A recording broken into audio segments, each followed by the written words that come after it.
So let me be clear. I do not want, nor will I accept the nomination for our party. So let me speak directly to the delegates on this. If no candidate has a majority on the first ballot, I believe that you should only choose from a person who has actually participated in the primary. Count me out. Speaker Paul Ryan again saying he's happy in the House. He's not interested in the White House. Now, Ryan has ruled out running for president several times. You just heard him say the 2016 nominee should be chosen from the pool of candidates already in the race. But these protestations, would he not step in at the last minute if the convention is contested? Well, let's talk about it now. Joining us via Skype from New York City, noted columnist for the Fiscal Times, Liz Peek. And from Newsmax Washington, former member of the Obama-Biden presidential transition team, Mark Alderman, currently the chairman of Cousin O'Connor Public Strategies. Welcome to you both. Liz, you know, this is just very curious. Paul Ryan, he said 7 times he didn't want to be speaker. Then he becomes speaker. He also does a big speech a couple of weeks ago and puts out what some people think was his first presidential campaign commercial. Let's take a quick look at some of it. Liberals and conservatives are going to disagree with one another on that. No problem. That's what this is all about. So let's have a battle of ideas. Let's have a contest of whose ideas are better and why our ideas are better. In your opinion, Liz, what exactly is Speaker Ryan up to? Well, there is precedent, as you say, for him changing his mind if the party really asks him to do that. So if there was a deadlock convention, not just a contested one, but one in which neither candidate, that is to say, neither Cruz nor Trump, really looked like they could amass the required number of delegates, it would not surprise me that people would turn to Paul Ryan, who is viewed as a thought leader, as someone who could perhaps galvanize the party and collect a lot of the dissident voices around him.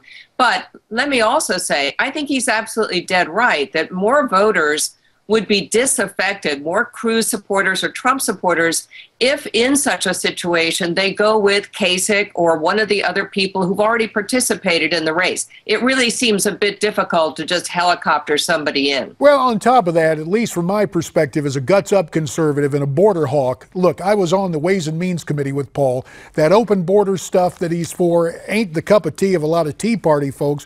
But Mark, I'm interested more in the process than the political philosophy. There is Speaker Ryan. He will be presiding over that convention with a gavel in his hand and the power of recognition. If things are deadlocked, as Liz points out, the temptation would have to be there for him to perhaps take the nomination as his responsibility, would it not? I agree with Liz, Congressman. I think it's going to be real hard for anyone other than Cruz or Trump to get this nomination. Yes, Speaker Ryan will be presiding, but he will be standing in front of real people sitting in chairs in a hall who came from back home with their own ideas about this. And 85% of them will have come committed to either Trump or Cruz. This can't be done by remote control from the podium. It's not a video game, JD. It's a convention, and I don't think he's going to be able to do that. All right. Well, we'll wait and see. It'll make it interesting. Let's switch back as we were watching basically the RNC commercial for the upcoming convention in Cleveland this summer. Let's talk about what comes up next week in New York, and that is the New York primary. In terms of the Republicans, the new NBC News Wall Street Journal poll has Trump with a big lead, 54%, Kasich in second at 21. Liz, do you think Trump wins next week?